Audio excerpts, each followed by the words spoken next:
Estudo Bíblico 9.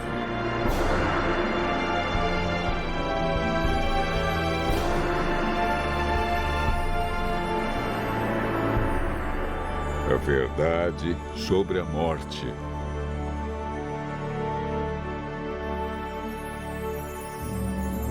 A morte é uma inimiga cruel.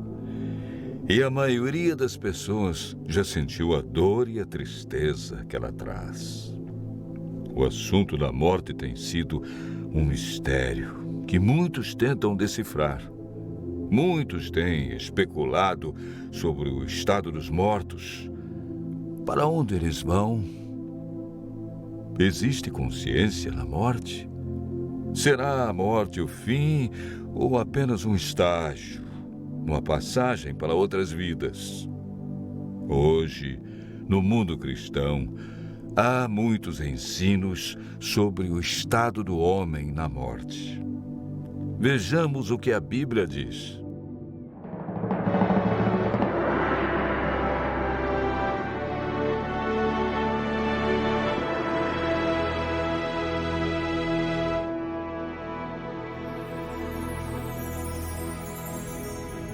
Antes de compreendermos o estado do homem na morte, precisamos entender a origem da vida. O homem é formado por dois ingredientes: pó da terra e fôlego de vida.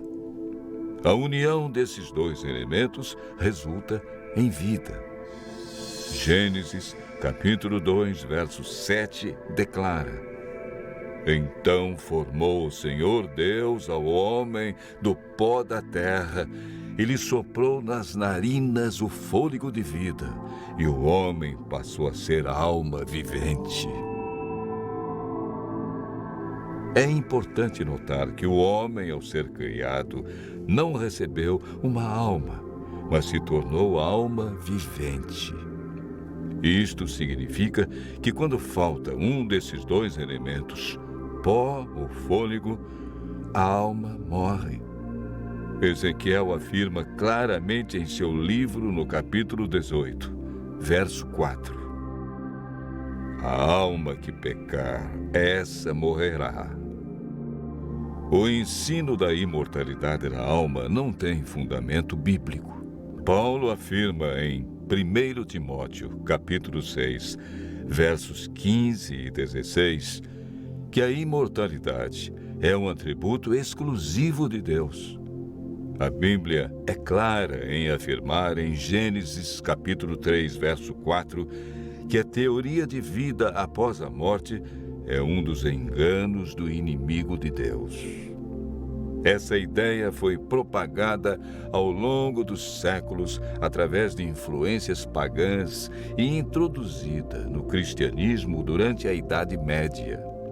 A Igreja absorveu o conceito grego de corpo e espírito como entidades separadas, contradizendo assim o que Deus disse: certamente morrerás.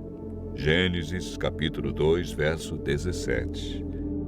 Gênesis 3, verso 19 declara: porque tu és pó e ao pó tornarás.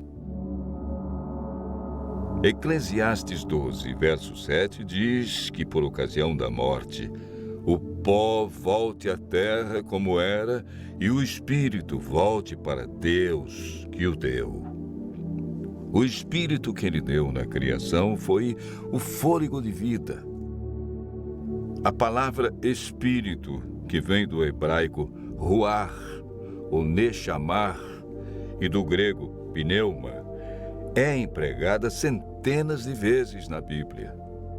Algumas vezes traduzida por fôlego e outras por espírito, podendo ser usadas alternadamente.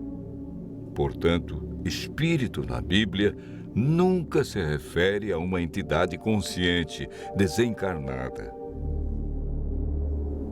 Pelo contrário, Davi afirma: os mortos não louvam o Senhor, nem os que descem ao silêncio.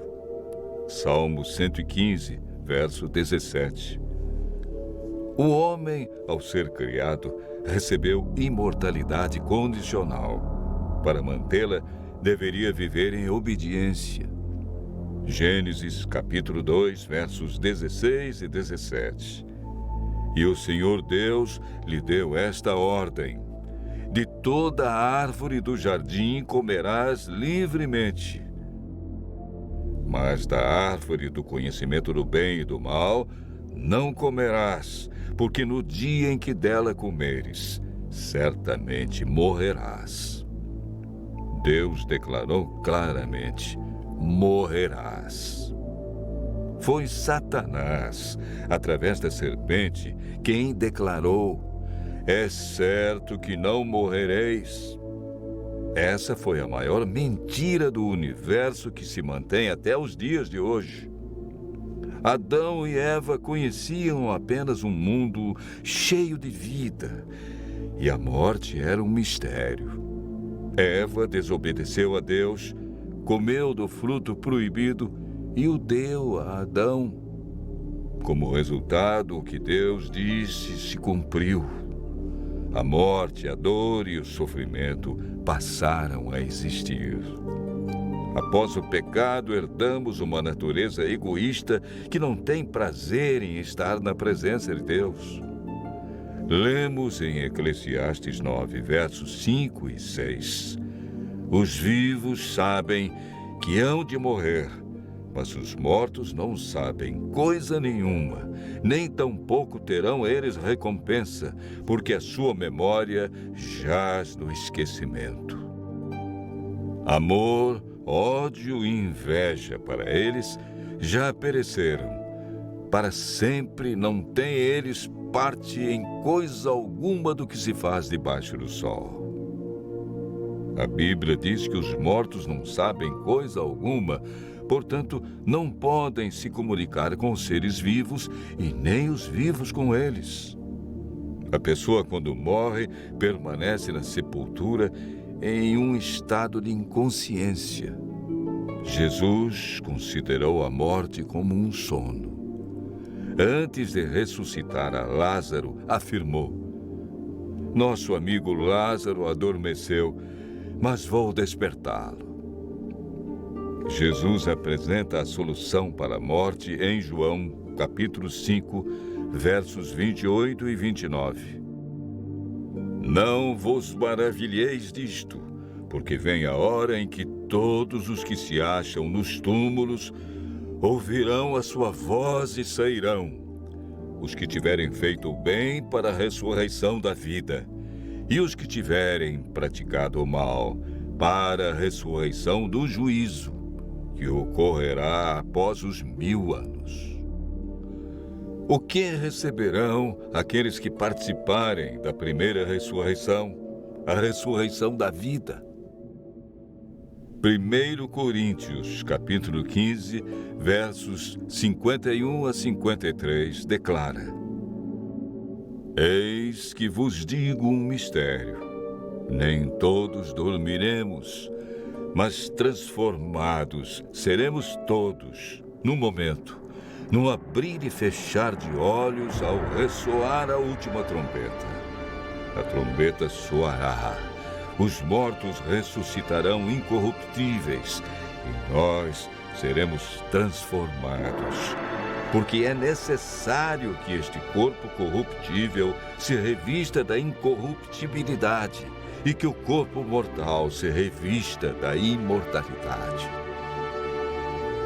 Desde que o ser humano pecou, perdeu a imortalidade. Mas por ocasião da segunda vinda de Cristo, os que o aceitarem como Salvador receberão a dádiva da imortalidade conquistada por Jesus na cruz. João afirma, e o testemunho é esse, que Deus nos deu a vida eterna, e esta vida está no seu Filho. Aquele que tem o Filho tem a vida. Aquele que não tem o Filho de Deus não tem a vida. Cristo promete que o vencedor de nenhum modo sofrerá o dano da segunda morte. Aqueles que aceitam a Cristo e a salvação que Ele traz experimentarão a alegria indescritível por ocasião de sua vinda. Desfrutando felicidade plena, passarão toda a eternidade em companheirismo com seu Senhor e Salvador. Continue ouvindo a voz de Deus e seguindo a sua palavra, e desfrute pela fé a esperança da imortalidade.